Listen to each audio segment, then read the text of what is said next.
Acheter sa résidence principale, c'est le rêve de beaucoup. Un toit à soi, la sécurité, la fierté d'avoir réussi. Mais la vérité, c'est que pour certains, c'est la meilleure décision de leur vie, tandis que pour d'autres, c'est un gouffre financier qui les enchaîne pendant 25 ans. Alors acheter ou louer, c'est une véritable question, et surtout, comment savoir ce qui est le plus intelligent pour vous.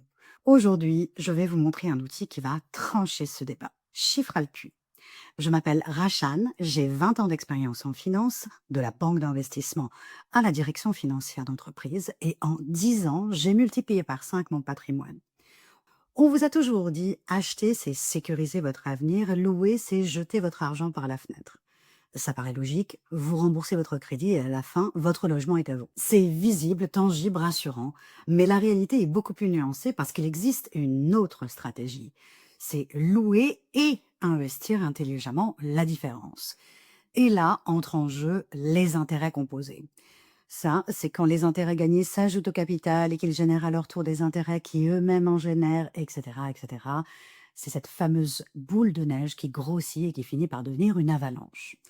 On dit qu'Einstein l'aurait appelé la huitième merveille du monde, même si, soyons honnêtes, il avait probablement beaucoup mieux à faire que de parler intérêt. J'ai créé un simulateur qui compare l'achat à la location en tenant compte de tous les paramètres. Le prix d'achat, l'apport, le taux, la durée du crédit, le loyer équivalent, les taxes, les charges, l'entretien, l'inflation et bien sûr le rendement des placements.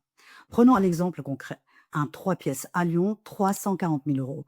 Avec les frais de notaire, 367 000 euros. Apport, 60 000 euros.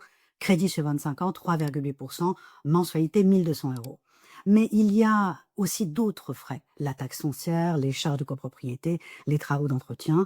Au bout de 30 ans, si vous achetez 632 000 euros de patrimoine. Or, en location, pas de taxe foncière, pas de travaux, pas d'intérêt. Le coût de la location est généralement beaucoup plus faible que celui de l'achat pour un bien similaire. Donc, si vous louez, vous pouvez investir chaque mois la différence entre le coût d'achat et le coût de la location. Sur la base d'un taux de rendement de 7%, dans notre cas, le patrimoine atteindrait 730 000 euros. Différence plus 83 000 euros en faveur du locataire. Mais si on change les paramètres, apport 40 000 euros, crédit sur 20 ans, rendement à 6%, alors l'achat atteint 754 000 euros et la location seulement 572 000 euros. Dans ce cas, c'est l'achat qui gagne. C'est pour ça que j'ai mis le simulateur en lien en dessous de cette vidéo. Vous pourrez tester avec vos propres chiffres. Attention, vous pourriez être surpris. Mais il y a un gros mais.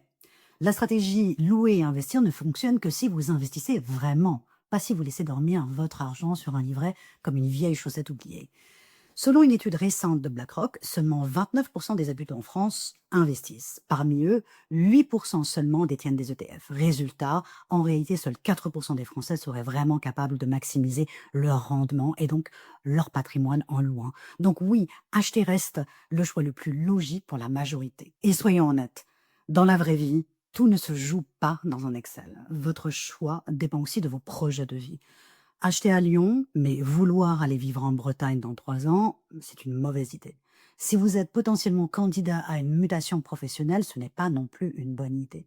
Vos aspirations profondes comptent aussi. Pour certains, avoir son toit, c'est viscéral. C'est un nid, c'est une sécurité. Et ça compte parfois beaucoup plus que n'importe quel tableau Excel. Je m'arrête un instant. C'est ma toute première vidéo, ça se voit. Et si elle vous plaît, abonnez-vous et ça nous donne un signal fort pour continuer et développer des sujets avec des angles non conventionnels. Puis, il y a aussi votre situation professionnelle. Si vous êtes freelance ou entrepreneur, certains propriétaires peuvent hésiter à vous louer. Dans ce cas, acheter peut vous éviter beaucoup de difficultés. Bref, l'immobilier, c'est pas une équation financière. C'est pas que une équation financière. C'est aussi une affaire d'émotion, de stabilité, de projet de vie. Bon, alors, acheter ou louer finalement?